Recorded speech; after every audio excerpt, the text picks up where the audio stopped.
Welcome back to morning live show.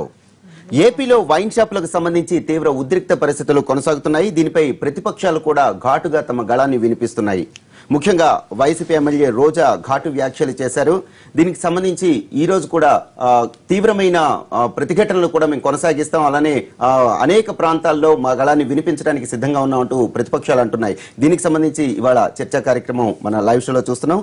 ఈ చర్చా కార్యక్రమంలో మనతో పాటు ఈరోజు పద్మజ నార్మిల్లి వైసీపీ అధికార ప్రతినిధి వారు మనతో ఉన్నారు. అలానే చలసాని శ్రీనివాస్ గారు ఏపీ ప్రత్యేక హోదా సాధన సమితి కన్వీనర్ వారు కూడా మనతో ఉన్నారు. ఎం రేణుక గారు ఏపీ టీడీపీ నాయకురాలు వారు కూడా మనతో ఈ రోజు కార్యక్రమంలో పాల్గొంటున్నారు. వైజాగ్ నుంచి లైవ్ లో మనతో మాట్లాడడానికి అక్కడ కూడా సిద్ధంగా ఉన్నారు పద్మశ్రీ గారు, కాంగ్రెస్ ఏపీ మహిళా కాంగ్రెస్ ప్రెసిడెంట్, వారికి కూడా స్వాగతం పలుకుతున్నాం. ముందుగా పద్మజ గారు, అసలు ఏపీలో ఏదైతే ఇప్పుడు ఇంత ఉద్రిక్త పరిస్థితులు కొనసాగుతున్నాయో దీని గురించి అలానే ఘాటుగా వ్యాఖ్యలు కూడా చేస్తున్నారు ప్రతిపక్షం నుంచి. అసలు ఎందుకు, ఏం జరుగుతోందంటారు? ఈ రోజు చంద్రబాబు నాయుడు గారి పాలన చూస్తుంటే ఒక మహిళగా తల వంచుకోవాల్సిన, సిగ్గుపడాల్సినటువంటి పరిస్థితి డెఫినెట్ గా ఉంది. ఎందుకంటే ఏజెన్సీ ప్రాంతంలో జరుగుతున్నటువంటి మరణాలు, స్కూళ్లు మూత వేస్తున్నటువంటి పరిస్థితులు, ఏం జరుగుతోంది, ఏం చేయబోతున్నారు ఈ చంద్రబాబు నాయుడు గారి ప్రభుత్వం అనేది భూకుంభకోణాలు.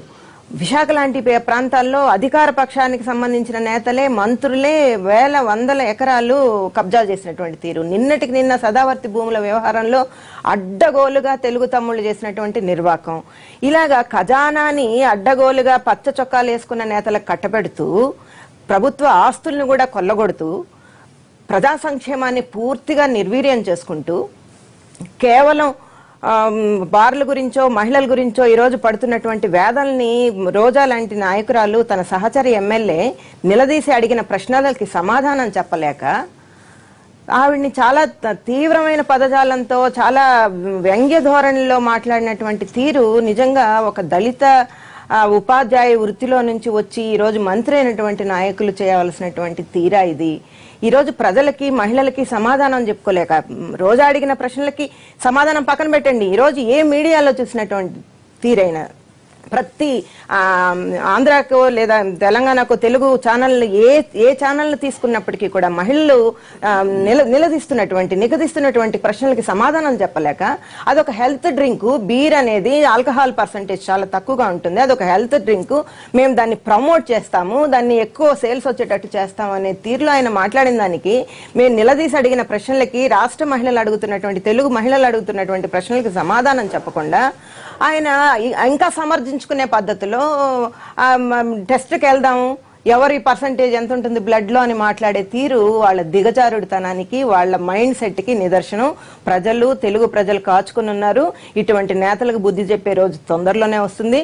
ప్రజాక్షేమం కన్నా, ప్రజా సంక్షేమం కన్నా, కేవలం విద్యార్థుల భవిష్యత్తు కన్నా, కేవలం ప్రతిపక్ష పార్టీలని నోరు మూయించడానికో లేదంటే వాళ్ళ మీద ఎదురుదాడి చేయడానికో సమాధానాలు లేనటువంటి పరిస్థితుల్లో వీళ్ళు చేస్తున్నటువంటి తీరుని చంపలేసుకోవాల్సింది పోయి రేపు రాబోయే రోజుల్లో ప్రజలు నడి రోడ్డులో చంపపెట్టు లాంటి సమాధానాన్ని ఇవ్వడానికి ప్రజలు సంసిద్ధంగా ఉన్నారు. రేణుక గారు, నిజంగా ఇలాంటి పరిస్థితులు ఉన్నాయని చెప్పి ఆరోపణలు వస్తున్నాయి, ఇది ఎంతవరకు వాస్తవం అంటారు? ఇప్పుడు ఆంధ్రప్రదేశ్ లో జరుగుతున్నటువంటి అభివృద్ధి మనకి తెలుసు. విభజన జరిగిన తర్వాత ఈ 3 సంవత్సరాల్లో ఎవరు ఊహించినటువంటి విధంగా అన్ని రంగాల్లోనూ ముందుకెళ్తున్నటువంటి సమయంలో వైఎస్ఆర్సీపీ వాళ్ళు ఈవేళ మాట్లాడుతూ ఉన్నారు. కనీసం వాళ్లకు నిన్న మన రాష్ట్రపతి అభ్యర్థి తెలుగు రాష్ట్రాలకు వస్తున్నటువంటి సందర్భంలో స్వరాష్ట్రంలో కాకుండా పక్క రాష్ట్రంలో ఎమ్మెల్యేలతో కలిసేటువంటి పరిస్థితి ఉన్నటువంటి వైఎస్ఆర్సీపీ వాళ్ళు ఇవాళ ఆంధ్రప్రదేశ్ లో అభివృద్ధి గురించి, అంటే ఇది పొద్దున్నొచ్చి సాయంత్రం వెళ్ళిపోయేటువంటి ఏదో బిజినెస్ మీటింగ్ కి వెళ్ళినటువంటి విధంగా, ఏదన్నా మీటింగ్ ఉంటే వస్తారు ఆ రాష్ట్రానికి, మీటింగ్ అయిన తర్వాత వెళ్ళిపోతారు. అటువంటి నాయకుడు అధ్యక్షుడిగా ఉన్నటువంటి వైఎస్ఆర్సీపీ వాళ్ళు ప్రతిరోజు కూడా, ఇవాళ దురదృష్టం ఏంటంటే ఈ రాష్ట్ర విభజన జరిగిన తర్వాత ఒక బాధ్యత లేనటువంటి, అంటే ఒక అనుభవం లేనటువంటి, రాజకీయ పరంగా ఒక సిద్ధాంతం కానీ ఒక దిశ లేనటువంటి ఒక రాజకీయ పార్టీ ఇవాళ మాకు ప్రతిపక్షంగా ఉండటం, ఇది అన్నిటికన్నా పెద్ద అభివృద్ధి నిరోధకం ఇవాళ ఆంధ్రప్రదేశ్ లో. నిన్న జరిగినటువంటి విషయంలో కూడా మంత్రి జవహర్ గారు ఏమన్నారు మొన్న అంటే, వీళ్లకు ఏది వినపడాలో ఏది అంతవరకే వినపడేటువంటి పరిస్థితి, ఆయన చెప్పిన దాని ఒక నేపథ్యం తీసుకునేటువంటి పరిస్థితి లేదు ఇవాళ. ఈ రోజే కాదు, గత కొద్ది నెలలుగా కానీ మనము లాస్ట్ 4-5 విజిట్స్ లో కూడా జగన్మోహన్ రెడ్డి గారు విశాఖపట్నం ఎయిర్పోర్ట్ లో మాట్లాడింది కానీ, అలాగే మనకు అసలు రాజధాని నిర్మాణం శంకుస్థాపనకి మన ఇన్విటేషన్ ఇస్తానికి వెళ్ళినప్పుడు కానీ, ఎక్కడైనా పోలవరం అంటే అక్కడ నిర్వాసితులను వెళ్లి రెచ్చగొట్టే విషయంలో కానీ, అంటే ఏ సందర్భంలో అయినా ఈ మధ్య కాలంలో మరీ దిగజారుడుతనం, అంటే వరల్డ్ బ్యాంక్ కి మనకు ఈమెయిల్స్ పంపించడం కానీ, ముఖ్యమంత్రి గారు అమెరికా వెళ్ళినప్పుడు ఈమెయిల్స్ రాయటం కానీ, అంటే రాజకీయ దిగజారుడుతనానికి ఇవాళ వైఎస్ఆర్సీపీ ఏ స్థాయిలో దిగజారింది అనేటువంటిది అనేక మహిళగా రేణుక గారు నిన్న హెల్త్ డ్రింక్ అని చెప్పి ఆయన ఒక మహిళని సహచర ఎమ్మెల్యే గురించి మాట్లాడిన తీరుని మీరు సమర్థిస్తున్నారా? గతంలో కూడా గమనిస్తున్నాం, రోజా లాంటి నాయకురాలు అడిగే ప్రశ్నలు ప్రజల తరపున, ఏపీ ప్రజల తరపున, ఏపీ మహిళల తరపున ఆవిడ అడుగుతున్నటువంటి ప్రశ్నలకి సమాధానం చెప్పే దమ్ము మీ పార్టీ నాయకులకు ఉందా? మీరు చేసిన దాన్ని సమర్థించుకునే రీతిలో ఆమె మీద ఎదురుదాడి చేయడానికి, క్యారెక్టర్ అసాసినేషన్ చేయడానికి తప్ప మీరు ఇది ప్రజలు గమనిస్తున్నారు. ఖచ్చితంగా ఆవిడని ఎదుర్కోలేక 1 సంవత్సరం రోజుల పాటు ఆవిడ అడిగే ప్రశ్నలకి సమాధానం చెప్పలేక అసెంబ్లీ నుంచి సస్పెండ్ చేసిన తీరు ఈ రోజు కూడా ప్రజలు మర్చిపోలేదు. ఈ రోజు కూడా దళిత మంత్రి అయినటువంటి ఒక ఉపాధ్యాయ క్షమాపణ చెప్పలేదు. అది హెల్త్ డ్రింక్ కాదు, మేము అటువంటి వాటిని ప్రోత్సహించము, హెల్త్ డ్రింక్ కాదు అనే విషయాన్ని నిన్న ఆయన ఎందుకు మళ్ళీ ఖచ్చితంగా రెండోసారి చెప్పలేకపోయినారు? చెప్పలేకపోగా ఇంకా తప్పుడు చాలా గర్హనీయము, మేము ఖండిస్తున్నాం. రాష్ట్ర తెలుగు మహిళలు ఒప్పుకోరు. ఇప్పుడు వారు ఇప్పుడు వైఎస్ఆర్సీపీ అంటే రోజా గారే కాదు, లేదా రోజా గారు ఇది తెలుగు మహిళల తరపున మాట్లాడుతున్నాను నేను. మీరు కూడా తెలుగు మహిళల తరపున మీరు సమర్థిస్తారా? మీరు ఫస్ట్ దాన్ని ఖండించండి. ఆయన మాట్లాడింది ఆ హెల్త్ డ్రింక్ వ్యవహారం మీరు ఖండించండి. మీరు ఖండించిన తర్వాత మీరు సమర్థించుకోవాలి కదా. ఆ ధోరణిని ఒక సహచర మహిళలని కించపరిచే రీతి తెలుగుదేశం పార్టీ నాయకులు మానుకోవాలి. దాన్ని ఒక మహిళగా మీరు సమర్థించాలి అంటున్నాను. సరే, ఆమె గతంలో రాజశేఖర రెడ్డి గారు బెల్ట్ షాపులు ఊరూరా పెట్టినప్పుడు తెలుగుదేశం పార్టీలో ఉండి కూడా ఇలాగే మాట్లాడారు, అది కూడా మర్చిపోకూడదు. మీరు ప్రతిదాల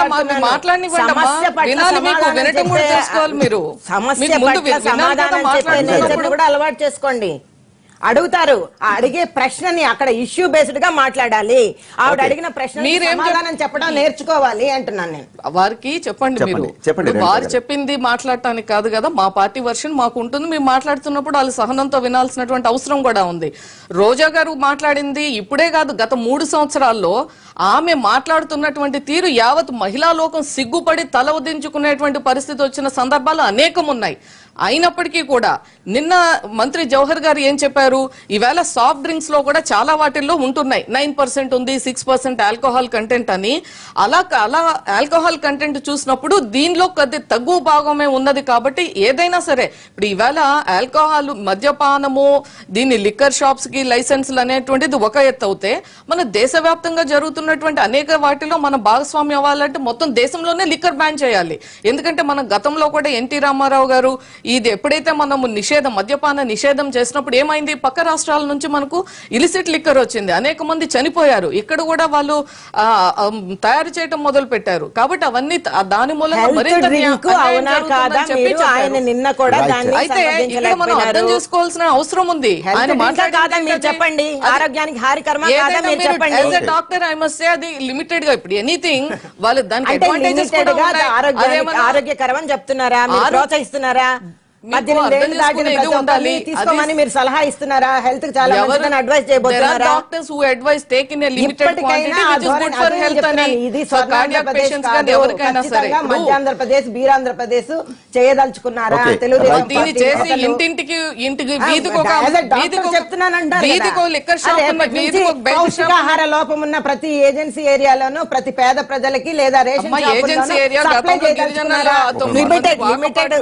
రేషన్ ఇప్పుడు వినాలి.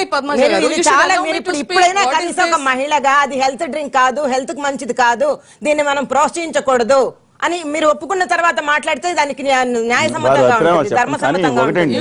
నేను సారీ టు డిస్టర్బ్ అండి, ఇది చాలా కానీ దాని మీద మీరు ఖండించాల్సిన అవసరం ఉందని కూడా నేను కూడా భావిస్తున్నాను. తర్వాత మీ ఇష్టం, ఎందుకంటే మంత్రి గారు ఒకసారి తప్పు మాట్లాడండి, మిగతా విషయాలు ఓకే, మిగతా విషయాలు ఓకే. ఖచ్చితంగా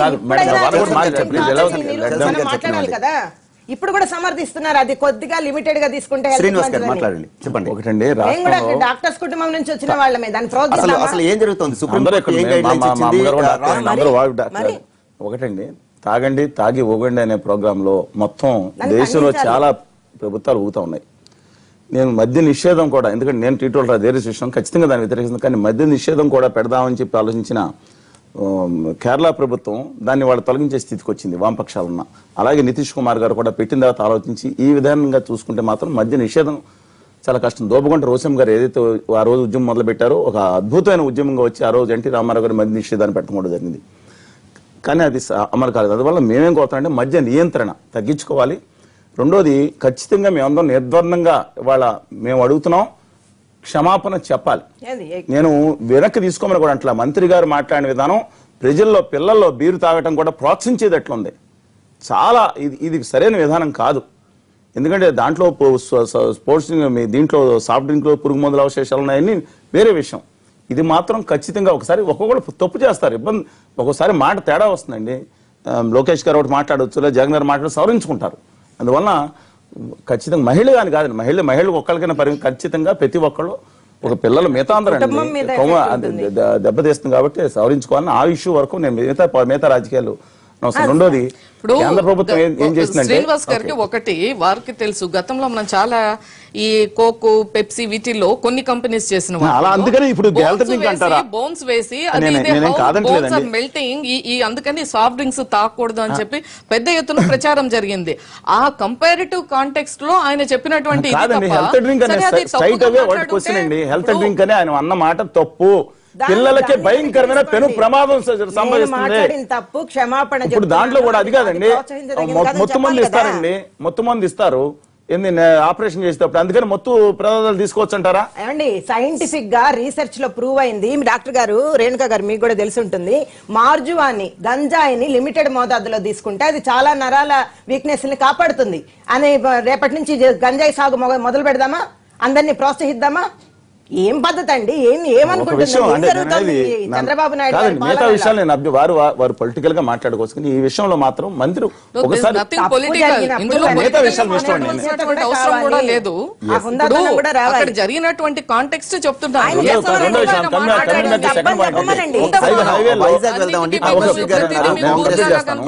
రెండో విషయం ఏంటంటే, ఇది ఒకటే కాదండి, హైవేలో సుప్రీం సర్వోన్నత న్యాయస్థానం ఒక గొప్ప నిర్ణయం తీసుకుంది. అనేక ప్రమాదాలు జరుగుతున్న నేపథ్యంలో వాళ్ళు ఇప్పుడు ఈ టెస్టులు ఏదైతే పెడతారో హైవేల మీద చాలా చోట్ల పెట్టట్లేదు. అందువలన హైవేల్లో ఏదైతే ఉందో దాంట్లో తొలగించమని, మద్యం షాపులకు 500 మీటర్ల దూరం తొలగించమని ఇచ్చిన దాన్ని మళ్ళీ నేను సవరించుకుంటాను. దానికి రాష్ట్ర ప్రభుత్వం ఏం చేసింది, మామూలు హైవేస్, నేషనల్ హైవే, మామూలు స్టేట్ హైవేస్ ని డిస్ట్రిక్ట్ హైవే కింద ఒక జీవో తీసుకొచ్చి షాపులు అక్కడ ఫెసిలిటేట్ చేయటం. అక్కడ కూడా కష్టం అని చెప్పి వాళ్ళ నివాస ప్రాంతాల్లో, అంటే రూల్ ఓన్లీ దేవాలయానికి స్కూల్కి దూరంగా ఉండాలంటే అది కూడా వైలేట్ చేస్తా ఉన్నారండి. దాన్ని తీసుకుని నివాస ప్రాంతాల్లో పెడితే మహిళలు శ్రీకాకుళం జిల్లా నుంచి హిందూపురం వరకు, అది తెలంగాణలో కూడా వస్తుందంటున్నాను. జవహర్ గారు ఇంకో దుర్మార్గాన్ని వ్యాఖ్య చేశారు తెలంగాణ ప్రజలకు, అది కూడా క్షమాపణ చెప్పాలి. మాట్లాడిన కొత్త మంత్రి కొంచెం మంచి వ్యక్తి అనే పేరు ఉందండి, నేను నాట్ డిస్ప్యూటింగ్ దట్. కానీ కొత్త కాబట్టి ఆ రెండు తీసుకోవాల్సిన అవసరం ఉంది. రాష్ట్ర ప్రభుత్వం చేయాల్సిన పని ఏంటంటే, సరే సర్వోన్నత న్యాయస్థానం రిలాక్స్ చేసింది కదా అని చెప్పి ఈ విధంగా కాకుండా ఖచ్చితంగా నియంత్రణ విషయంలో ఎక్కువ, కేవలం సిటీలో ఇక్కడ చేస్తా ఉన్నారు ఎనాలజీ టెస్ట్స్, ఖచ్చితంగా ప్రతి హైవేలో ప్రతి 15-20 కిలోమీటర్లకు కూడా చేయాల్సిన అవసరం ఉంది. ఎందుకంటే డ్రైవర్స్ విషయంలో వాళ్ళు అందుబాటులో ఉండి తాగి ఆఫ్ చేసినంత మాత్రాన బాటిల్ దాంట్లో పెట్టుకోవాలని నమ్మకం ఏంటి? ప్రమాదాల నివారణ కోసం దాని మీద కాన్సన్ట్రేషన్ చేయాల్సిన అవసరం కూడా ఉంది. అదేవిధంగా మద్య నియంత్రణ మీద దృష్టి పెట్టాలండి. వాళ్ళ ఆదాయం వస్తుంది కదా అని చెప్పి వాళ్ళ ఆరోగ్యశ్రీ మనం పెడుతున్నాం, చాలా సంతోషం. మిగతా ఎంత దుర్మార్గంగా వాళ్ళ ప్రజల జీవితాలు నాశనం అవుతున్నాయి, మహిళలు కూడా ఎంత ఇబ్బంది పడుతున్నారు. మహిళలు నిన్న ఆ షాపులన్నీ బదలు కొడతాం, బాటిల్స్ అన్ని బదలు కొడతాం చూసామండి. అందువల్ల మద్య నియంత్రణ మీద దృష్టి పెట్టాలని కోరుతా ఉన్నాం. రైట్, పద్మశ్రీ గారితో మాట్లాడదామండి. కాంగ్రెస్ ఏపీ మహిళా కాంగ్రెస్ ప్రెసిడెంట్ వారు ఆన్లైన్ లో ఉన్నారు వైజాగ్ నుంచి. పద్మశ్రీ గారు నమస్తే అండి. ఏపీలో ఇప్పుడు జరుగుతున్న పరిణామాలన్నీ చూస్తున్నారు, కాంగ్రెస్ ఎలా రియాక్ట్ అవుతోంది? సుప్రీంకోర్టు ఆదేశాల ప్రకారం హైవేస్ కి 500 మీటర్స్ డిస్టెన్స్ లోను, గుడి బడి నివేశ ప్రాంతాలన్నిటికీ కూడా 200 మీటర్స్ డిస్టెన్స్ లో కూడా ఈ మద్యం షాపులన్నీ కూడా ఉండాలి అని చెప్పి ఆదేశించడం జరిగింది. కానీ వీటన్నిటినీ కూడా పాటించకుండా ఈ రాష్ట్ర ప్రభుత్వం ఈ సుప్రీంకోర్టు ఆదేశాలను కూడా తొంగలో తొక్కుతూ అడ్డగోలుగా విచ్చలవిడిగా అధికార పార్టీకి చెందిన నేతలు సమర్థించటం, గ్రామీణ ప్రాంతాల్లోనూ అన్ని సిటీస్లో కూడా వారి అండదండలతో వారి అధికార పార్టీకి చెందిన నేతలే స్వయంగా మద్యం వ్యాపారంలో ఉండి ప్రజలు, ప్రజా సంఘాల నుంచి, మహిళల నుంచి పెద్ద ఎత్తున, అదేవిధంగా అందరి నుంచి కూడా అబ్జెక్షన్స్ వస్తున్నా కూడా బేఖాతరు చేయకుండా ఎంత దుర్మార్గం అండి. నిన్న విజయవాడలో మహిళా సంఘాలన్నీ కూడా జవహర్ గారి వ్యాఖ్యలను ఖండిస్తూ నిరసన తెలియజేస్తుంటే వాళ్ళని ఈడ్చి పాడేసిన సందర్భం కూడా మనం చూసాం. వీటన్నిటిని కూడా తీవ్రంగా కాంగ్రెస్ పార్టీ ఖండించడంతో పాటు ముఖ్యమంత్రి చంద్రబాబు నాయుడు గారు, ఎక్సైజ్ శాఖ మంత్రి జవహర్ గారు, వీరందరూ కూడా ఎంత ముడుపులు అందితే వీళ్ళు మద్యం వ్యాపారులను సమర్థిస్తూ ఇటువంటి అసభ్యకరమైన వ్యాఖ్యలు, ప్రజల మనోభావాలు దెబ్బతినే విధంగా మాట్లాడతారండి. వీళ్ళు మద్యం వ్యాపారులను సమర్థించడం కాకపోతే, ఆదాయ వనరుగా చూడకపోతే సుప్రీంకోర్టు ఆదేశాలను కూడా ఎందుకు పాటించటం లేదు? అదేవిధంగా మహిళా సంఘాలందరం కూడా మేము ఒక ఐక్యవేదికని ఫామ్ చేసుకుని సారా ఉద్యమంలాగా పెద్ద ఎత్తున ఉద్యమించి దీక్ష చేసి సిఎస్ దినేష్ కుమార్ గారిని కలిసి డిమాండ్స్ని కూడా వారి ముందు ఉంచితే, ఎలక్షన్ మేనిఫెస్టోలో ముఖ్యమంత్రి చంద్రబాబు నాయుడు గారు మేమందరం అడిగామండి, అడగలేదు కదా ఆ రోజున, బెల్ట్ షాపులను రద్దు చేస్తా అన్నాడు. ఈ రోజున గ్రామీణ ప్రాంతాల్లో ముఖ్యంగా మహిళలు అనేక ఇబ్బందులకు గురవుతున్నారు. కుటుంబాలు చిన్నాభిన్నం అయిపోతున్నా కూడా బెల్ట్ షాపుల్ని రద్దు చేయకపోగా మద్యం నియంత్రణ దిశగా చర్యలు చేపడతానని చెప్పి ప్రామిస్ చేసి ఇప్పటి వరకు కూడా దాని మీద దృష్టి పెట్టకపోగా, ఆదాయ వనరుగా చూడకపోతే జవహర్ గారు లాంటి వ్యక్తులు ఎందుకు ఇటువంటి వ్యాఖ్యలు చేస్తారు? బియర్ని హెల్త్ డ్రింక్గా ప్రమోట్ చేస్తామని ఎందుకంటారు? 2 సంవత్సరాలు ఉన్నటువంటి మద్యం పాలసీని 5 సంవత్సరాలకు ఎందుకు పెంచుతారు? అదేవిధంగా రాష్ట్ర క్యాబినెట్లో 85 బార్లు ఎందుకు పెంచవలసిన అవసరం వచ్చిందని చెప్పి ఈ రాష్ట్ర ప్రభుత్వాన్ని ప్రశ్నిస్తున్నా, మేమందరం డిమాండ్ చేస్తున్నా, ఆ ప్రత్యక్ష ఆందోళనలో నేను స్వయంగా పాల్గొనడం జరిగింది. మా మీద కేసులు పెట్టి ఏదో ఒక రకంగా ఈడ్చిపారేసి మా నోరు నొక్కాలి అన్న ప్రయత్నం తప్ప ఈ ముఖ్యమంత్రి చంద్రబాబు నాయుడు గారు, ఎక్సైజ్ మంత్రి జవహర్ గారు సిగ్గుమాలిన వ్యాఖ్యలు చేసి మా అందరినీ కూడా ఇబ్బందులకు గురి చేస్తున్నారనేది వాస్తవం. ఇప్పటికైనా కానీ జవహర్ గారిని నిన్న నేను డిమాండ్ చేశానండి, మీరు తక్షణమే రాష్ట్ర ప్రజలకు క్షమాపణ చెప్పాలి అని చెప్పి. ఎందుకు ఆయన క్షమాపణ చెప్పడు? ఇప్పుడు అధికార ప్రతినిధిగా ఉన్నటువంటి టీడీపీ మహిళా నాయకురాలు ఆవిడ ఒక మహిళ ఉండి కూడా మహిళలందరూ కూడా పెద్ద ఎత్తున నిద్రాహారాలు మానుకుని 4 రోజులుగా ఉద్యమిస్తుంటే, రాష్ట్ర వ్యాప్తంగా కూడా నిరసనలు వ్యక్తమవుతుంటే, రాష్ట్ర ప్రజలు ఇబ్బంది పడుతుంటే, ప్రజలు మద్యానికి బానిసలు అవుతుంటే, యువత తప్పుదారి పట్టే పరిస్థితులు వస్తుంటే జవహర్ గారి వ్యాఖ్యల్ని ఎందుకు ఆవిడ ఖండించరండి? మీకేమి స్వార్థ ప్రయోజనాలను దృష్టిలో పెట్టుకుని ఈవెన్ రాజధాని అన్నిటినీ కూడా అభివృద్ధి అనేది గ్రాఫిక్స్ లో చూపించే ముఖ్యమంత్రి చంద్రబాబు నాయుడు గారు అన్నిటినీ కూడా కేవలం ప్రచారాలకి, ఆర్భాటాలకి పరిమితం చేసేసి ఏ ఒక్కటి కూడా ఆయన మేనిఫెస్టోలో పెట్టిన దాన్ని అమలు చేయకపోగా ఇంకా మహిళలు ఉసురు ఎందుకు పోసుకుంటున్నారండి మీరు? ఇప్పటికైనా 3 సంవత్సరాలు గడిచిపోయినాయి, ఇంకా మీ మాటలు నమ్మే పరిస్థితుల్లో లేరు ఈ రాష్ట్ర ప్రజలు. ముఖ్యంగా మీరు అన్ని వర్గాల ప్రజల్ని మోసం చేశారు. ప్రత్యేక హోదా తీసుకొస్తానని కూడా రాష్ట్ర ప్రజలను మోసం చేశారు. ఈ మద్యం పాలసీ వల్ల మహిళలు ఎంతో మంది చిన్న వయసులో వితంతులు అవుతున్నారు, యువత తప్పుదారి పడుతున్నారు, మద్యానికి బానిసలు అవుతున్నారు. ఆ ప్రజలందరూ కూడా మద్యానికి బానిసలు అనేక రకాల ఇబ్బందులు పడుతున్నారు. విజయవాడ లాంటి ప్లేసెస్ లో మద్యం దుకాణాలు, బార్లన్నీ కూడా మహిళల బాలికల హాస్టల్స్ దగ్గరలో పెట్టడం వల్ల పిల్లలతో సహానండి, మగవాళ్ళు, ఆడవాళ్ళు, పిల్లలతో సహా విపరీతంగా అంటే వీధికి ఒక బెల్ట్ షాప్ వచ్చినటువంటి సందర్భము మనం చూసాము. దాన్ని వాటిని వెంటనే బెల్ట్ షాపులన్నిటిని కూడా రద్దు చేసి ఎక్కడ ఉన్నా కూడా వాటిని తీసేటే సంతకమే మొట్టమొదటిగా పెట్టింది.